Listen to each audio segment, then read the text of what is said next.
Well guys, we've come to a different neck of the woods today. It's been quite a journey, but we've come to look at a very special house. So I think this is one you're really going to enjoy. Stick with us and we'll show you where in just a moment.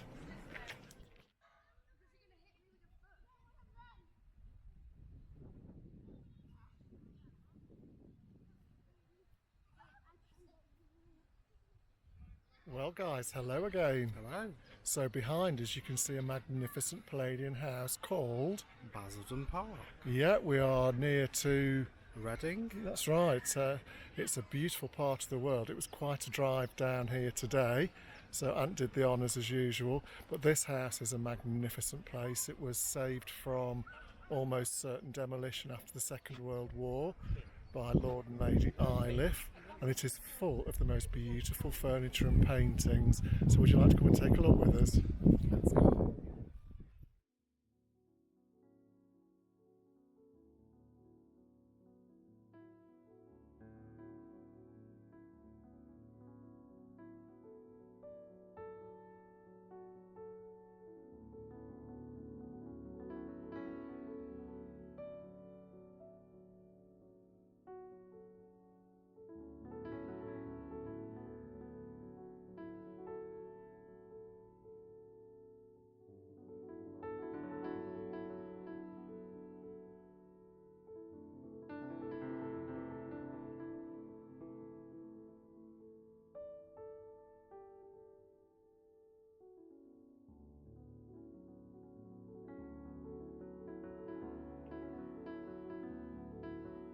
Basildon Park sits elegantly in 400 acres of historic parkland and gardens. This magnificent 18th century Palladian mansion was purchased by Lord and Lady Iliffe in the 1950s after the Second World War. The house was in serious danger of being demolished and lost forever.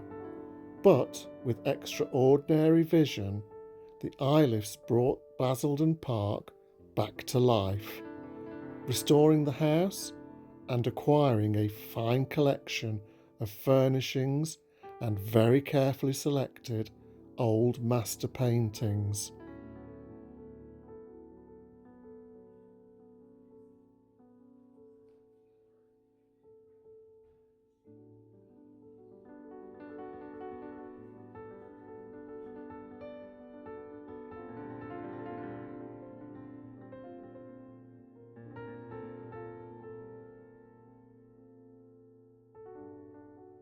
Let's take a look at how Basildon Park came into being. In 1771, the Basildon Park estate was bought by Francis Sykes, who had made his fortune in the East India Company. With his newfound wealth, he required a house befitting his new status.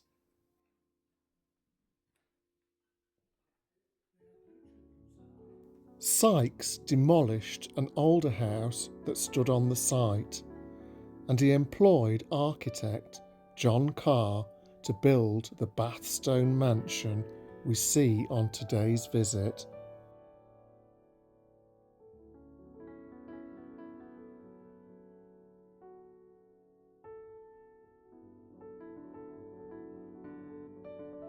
John Carr was heavily influenced by the revival of the classical style and Palladianism. He took inspiration from the Italian Renaissance architect Andrea Palladio.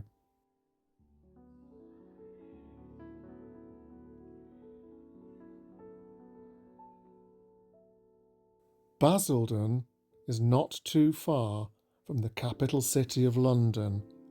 Therefore, a manor such as Basildon was the ideal place for a wealthy and ambitious family such as the Sykes.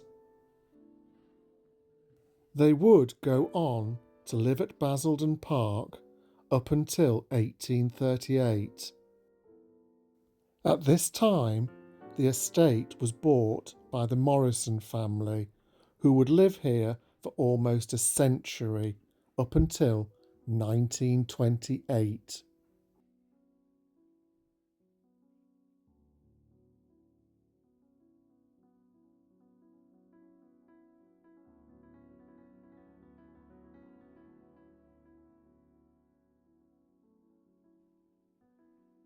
Basildon Park's glory days would come to an abrupt end during the Second World War. It suffered badly, and by the end of the war it was very nearly demolished. It was then that the Iliff era began. They refurbished the house, adding modern day comforts such as central heating and a modern kitchen and bathrooms. They filled the house with antiques found at local auctions, of which there were many after the war. Much was bought from nearby Panton Hall, which had also been designed by John Carr.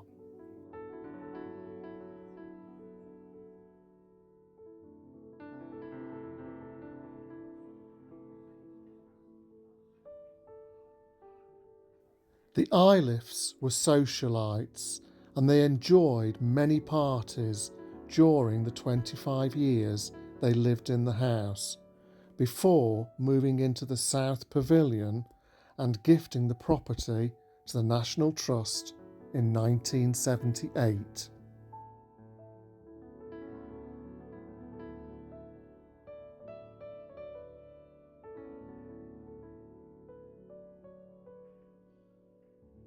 On our visit, we entered the house by climbing a double stone staircase encased beneath the huge stone portico, a most unusual feature, before seeing the entrance hall through a gilded doorcase.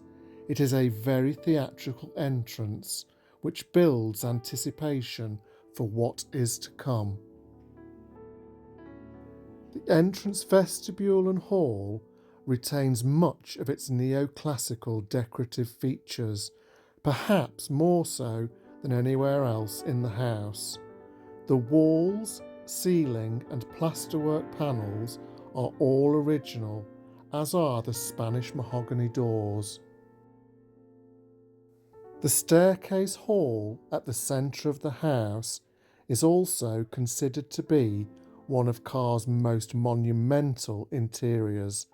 The double height space is lit by a huge ceiling lantern, known as a clerestory, while the wide cantilevered staircase rises majestically around 3 of the 4 walls to a gallery. The balustrading of the staircase and landing is in gilded wrought iron with classical medallions. It was heavily restored in 1952, but today you would think it is untouched and original. Such is the appearance we see. In the staircase hall, you will also see some very fine plasterwork, which was done by Carr himself, all in the same neoclassical designs, of white relief on an O'Donnell background. They are very beautiful. We thoroughly appreciated the design and overall ambience in this space, and for us, it epitomises the perfect Palladian interior.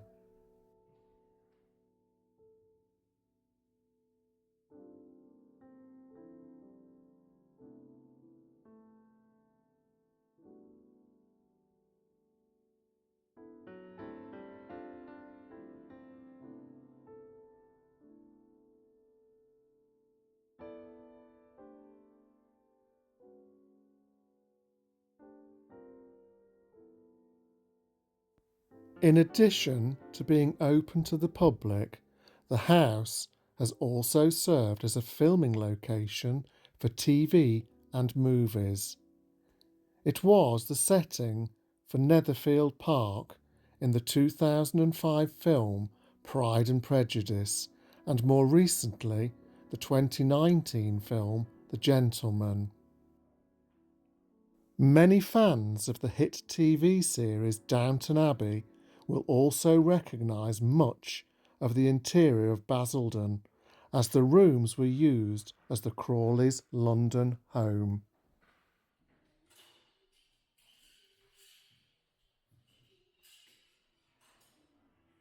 In the garden room, they have on display images depicting the many things that have been filmed here. Most of them, I think, we have probably watched and thoroughly enjoyed.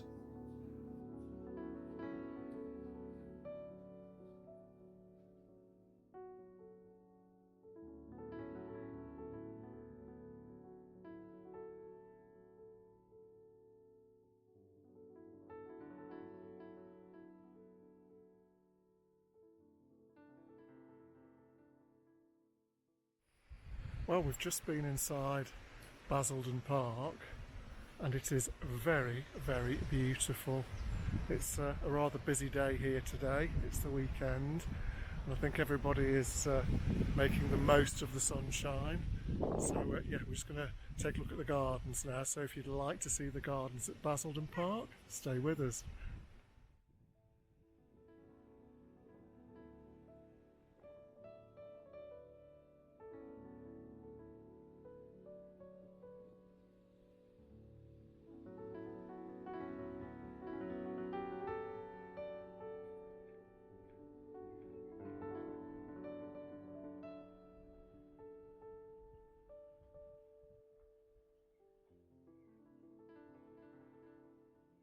So there are a lot of roses out here already and the scent is absolutely gorgeous. There's a bed just next to me here and they're in full bloom. Absolutely beautiful.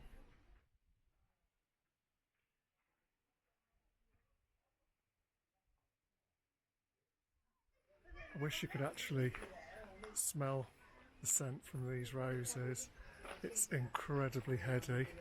We're just going to walk around to the front of the house now and take a look.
We have had a very pleasant time at Basildon Park. We have. The house is very beautiful. It is. Some wonderful ceilings. We do like a nice ceiling and some fabulous furniture. So yeah, a real 100% tick every box house for us. And we really enjoyed looking around the gardens as well. So we hope you enjoyed looking around Basildon Park with us. If you did, give us a thumbs up, subscribe, it's totally free, give us a comment and ring that bell. Ring that bell, guys. We do love to hear that bell ringing. So we hope the video has found you all well and we'll really look forward to seeing you on the next one. Take care, guys. Bye-bye. Bye.